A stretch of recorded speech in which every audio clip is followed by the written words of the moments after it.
everyone, what are you doing? I'm doing pretty good, and let's move on to the topic that I prepared for you today. So, the topic is teaching 3 ways to make good friendships. The first way is to be loyal. Loyalty is an essential principle in maintaining a true friendship because each of us makes mistakes or things that we are not exactly proud of. That's why it's important to have a loyal friend when we are going through difficult times. The second way is compatibility.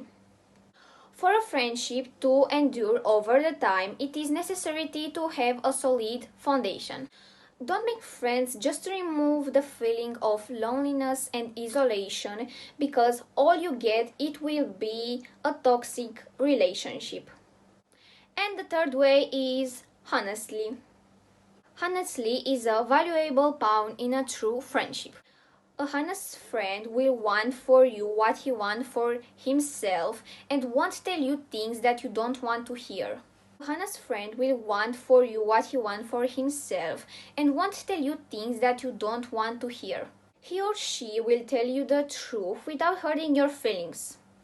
In my opinion, those are the 3 ways to make good friendships. I was Erica, and bye!